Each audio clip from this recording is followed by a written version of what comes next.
May nabasa nga akong comments nung nakarang araw nga nalagyan ko nga daw ng CCTV camera nga daw yung mansyon daw ng mga sisiw ko. Kaya naman agad-agad nga akong bumili ng CCTV at nung nakabit ko na nga yung CCTV, nagulat nga ako sa mga ginawa nga ng mga sisiw ko.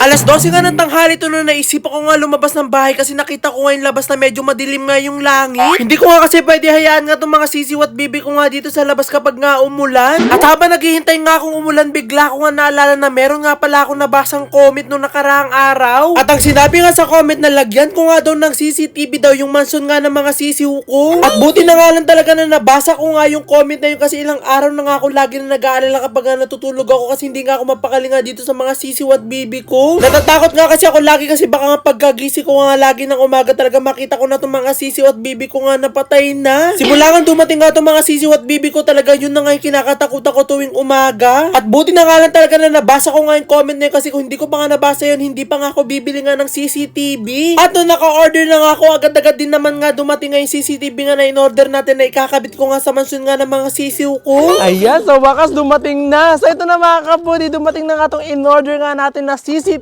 para nga muna sa mga sisiw ko kasi isang piraso pa nga lang itong nabibili ko. So buksan na nga natin to para may try na natin. So tara na, hindi na ako mag-aalala sa mga sisiw ko at makikita ko na sila kahit ano pang oras. So tara.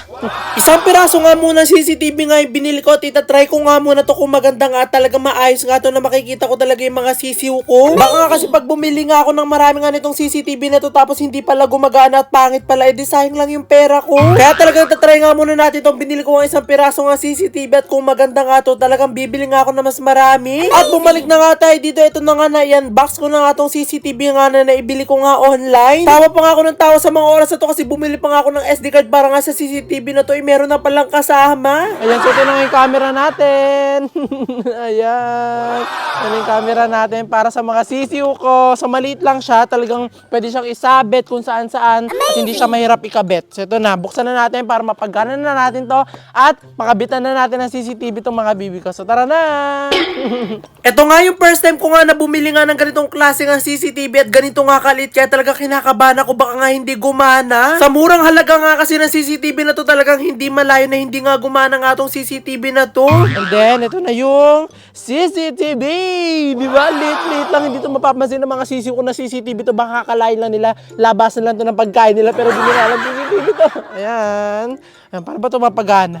At ito na nga sa wakas na ilabas ko na nga rin yung CCTV at talaga nagulat nga ako kasi first time ko nga na makakita ng ganitong kaliit nga na CCTV. Kaya talagang 50-50 nga akong gagana nga tong CCTV nga na nabili ko nga online pero sana talaga gumana. Agad-agad na nga rin ako nanood nga ng tutorial nga sa YouTube kung paano nga to paandarin at paano nga to iset up. First time ko nga lang kasi talagang bumili nga ng mga ganitong CCTV kaya wala talaga akong kaalaman kung paano nga to iset up. Medyo nangangapa pa nga ako sa mga oras na to kasi hindi naman talaga ako techie at talagang hindi talaga ako mga magagaling sa mga ganito. Kaya talagang aminin nyo nga na malaki nga na itutulong nga sa atin ng mga tutorial nga sa YT. At nabasa ko nga dun sa manual na bago ko nga daw buksan nga itong CCTV nga na to, dapat nga ilagay ko nga muna yung SD card. Pindot nga ako ng pindot nga sa CCTV na to para magbukas eh, yung pala sinasaksak pala to sa kuryente para mag-open. Agad-agad ko na nga kinuha nga itong mini electric generator ko nga para nga dito nga isaksak yung CCTV para nga may try nga muna natin. At ang nabasa ko nga dun sa kanyang instruction na kapag sinaksak mo na nga daw tong CCTV na to, talaga daw magsasalita daw to kung open na. Talagang kinabahan nga ako kanina nung hindi pa nga nagsasalita nga tong camera na to kasi akala ko nga sira nga tong nabili ko. Kaya talagang laki nga ng ginhawa ko nung narinig ko nga nagsalita nga tong CCTV na to kasi ibig sabihin nga nun okay nga to at wala nga sira. Ini-scan ko na nga lang dito nga yung mga QR code para nga makonect na nga sa cellphone ko nga ito nga CCTV para nga dito ko nga makita yung mga sisiw ko. Lagi ko nga kasi dala yung cellphone ko kaya talagang anytime nga pwede ko nga makita yung sisiw ko pag nga dito ko kinunik yung CCTV.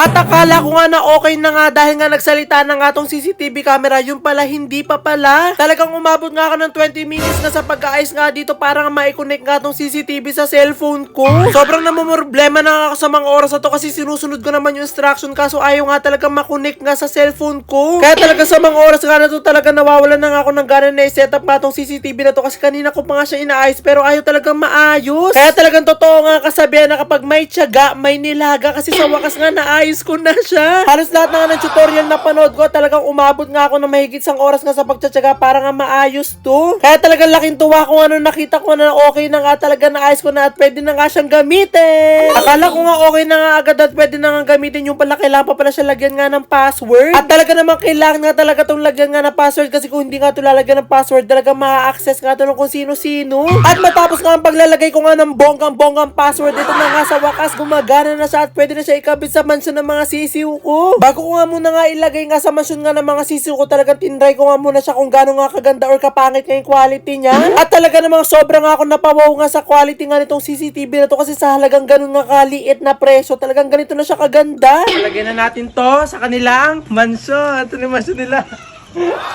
Ito na sa ilalagay dito ba? Gana. At dahil na-try ko na nga itong CCTV na to, talagang all goods nga lahat. Kaya naman pwede ko na nga siyang ilagay nga dito nga sa mansyon ng mga sisiw ko. Kaya naman dali-dali ko na nga tinawag nga si Mang Ray para nga tulungan nga ako sa pagpapakabit nga nitong CCTV nga sa loob nga ng mansyon ng mga sisiw ko. Naglagay nga lang ng pako nga si Mang Ray nga sa loob nga ng mansyon ng mga sisiw ko kasi disabit nga lang tong CCTV nga na nabili natin. Kaya naman nung nalagyan na nga ni Mang Ray nga ng pako nga sa loob nga ng mansyon ng mga sisiw ko, agad-agad ko na nga rin nilagay nga tong CCTV nila. At habang nagkakabit nga ako nitong CCTV nga nila, ito nga naman isa kong sisiw talaga nakikimarites ko ano nga yung ginagawa ko. Medyo nahirapan pa nga akong ikabit nga dito nga yung CCTV kasi pagkalagay ko nga ng CCTV talagang hindi nga nakikita yung mga sisiw ko kasi medyo mataas. Kaya talaga kung ano-anong pwesto nga yung ginagawa ko para maayos nga yung pwesto nga nitong CCTV kasi hindi talaga sila nakikita. Kahit nga nung klaseng ayos ko nga dito nga sa CCTV nila, talagang hindi pa nga rin sila nakikita nga sa baba kasi nga sobrang taas. Kaya naman dali-dali nga ako nakaisip nga ng paraan at kinuha ko nga tong mini tripod ko nga para dito ko na nga lang ilalagay nga yung CCTV. At dahil medyo clumsy nga ako, ito nga nabagsak ko na nga agad nga itong CCTV ng mga sisiw ko. At talagang dito nga ako nabawaw nga sa CCTV na to kasi nabagsak na nga siya ng mataas pero wala nga naging problema sa kanya pati dun sa video. At buti na nga lang sakto-sakto nga tong mini tripod ko nga dito nga sa CCTV nga na nabili ko kasi meron pala siyang saksakan nga ng tripod. Kaya naman talagang sa wakas nga may ilalagay ko na nga tong CCTV nga ng maayos nga sa loob nga ng mansyon nga ng mga sisiw ko. Inaayos ko na nga lang sa mga oras nga na to yung anggulo nga nitong camera nga ng CCTV para talagang saktong-sakto nga at makita nga lahat nga ng mga sisiw ko sa loob. Kaya talaga nung naayos ko na nga yung anggulo niya, agad-agad ko na nga binuksan nga tong kulungan nga itong mansyon nga ng mga sisiw ko para nga mailagay ko na nga tong CCTV nila. At talagang pagkalagay ko pa nga lang itong CCTV nila, talagang tawa nga ako ng tawa kasi tignan nyo nga itong ginagawa nga ng color pink ko nga na sisiw.